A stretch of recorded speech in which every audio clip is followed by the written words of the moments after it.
মাছপ্রিয় বাঙালির কাছে ইলিশ অবশ্যই একটি স্বর্গীয় অভিজ্ঞতা। সারা বছর প্রতীক্ষার পরে বর্ষার সময় লাঞ্চ এবং ডিনারে ইলিশ মাছের সহযোগে আপনিও নিতে পারেন বাঙালিয়ানা স্বাদ। সেই জন্য গিন্নির রেসিপিতে আমি শিল্পা আজকে নিয়ে চলে এসেছি বাঙালির ঐতিহ্যপূর্ণ একটি রেসিপি, দই ইলিশ ভাপা। চলো বেশি কথা বলবো না, রেসিপি শুরু করা যাক। আর রেসিপি শুরু করতে হলে যেতে হবে গিন্নির রান্নাঘরে। দই ইলিশ ভাপা বানানোর জন্য আমি ইলিশ মাছগুলোকে ভালো করে ধুয়ে পরিষ্কার করে নিয়েছি। এক বাটি টক দই, পাশেই নিয়েছি সর্ষে, পোস্ত, কাঁচা লঙ্কা একসঙ্গে বেটে নিয়েছি, চেরা কাঁচা লঙ্কা, স্বাদ অনুযায়ী লবণ, একটু হলুদ আর সামান্য একটু চিনি। এবারে একটা বাটি নিয়েছি। এই বাটির মধ্যে আমি পোস্ত, কাঁচা লঙ্কা ও সর্ষের পেস্ট অ্যাড করে দিয়ে দিচ্ছি টক দই, লবণ, হলুদ এবং সামান্য একটু চিনি, যেটা অপশনাল, তোমরা চাইলে দিতে পারো, না চাইলে স্কিপ করতে পারো।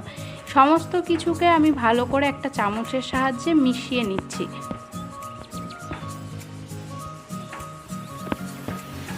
মশলার পেস্টটা ভালো করে মেশানো হয়ে গেছে। এবার এর মধ্যে ইলিশ মাছগুলো অ্যাড করে দেব। মাছগুলো দিয়ে আমি ভালো করে হাত দিয়ে মাছের সঙ্গে মশলাটাকে মিশিয়ে নিচ্ছি, যাতে মাছের গায়ে মশলাটা ভালো করে সোক করে।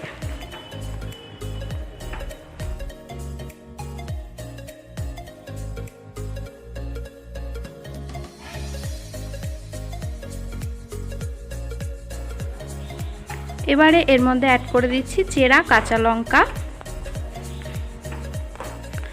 আর পরিমাণ মতন সর্ষের তেল। এখানে কিন্তু সর্ষের তেলই ব্যবহার করতে হবে। দিয়ে আমি এটাকে 10 মিনিট মতন ঢেকে রেখে দেব ম্যারিনেশনের জন্য। 10 মিনিট হয়ে গেছে, তার মধ্যেই আমি কড়াইয়ে কিছুটা জল গরম করে নিয়েছি। এবারে এর মধ্যে আমি ম্যারিনেশন করা মাছটাকে বাটি সমেত জলের মধ্যে বসিয়ে দেব।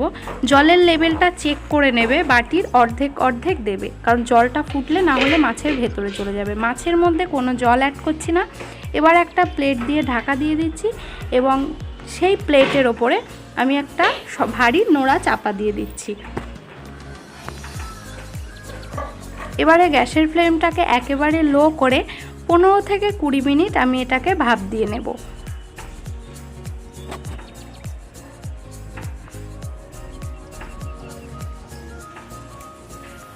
20 মিনিট হয়ে গেছে, গ্যাসের ঢাকনাটা তুলে নিচ্ছি। আর দই ইলিশ ভাপা আমার একেবারে রেডি হয়ে গেছে। এবারে গরম ভাতে পরিবেশন করার পালা।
বৃষ্টি পড়ছে, আর এই বৃষ্টিতে আজকে আমাদের লাঞ্চটা তো জমে যাবে।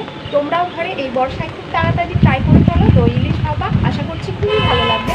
আর ভিডিওটি ভালো লাগলে আমার চ্যানেলটিকে একটু সাবস্ক্রাইব করে পাশে থাকা বেল আইকনটি ক্লিক করে দাও, যাতে আমার ভিডিওর নোটিফিকেশন সবার আগে তোমার কাছে পৌঁছে যায়। আজকের মতন এই পর্যন্তই, আবার অন্য কোনো দিন অন্য কোনো ভিডিওর সঙ্গে দেখা হবে। ততক্ষণ দেখতে থাকো গিন্নির রেসিপি।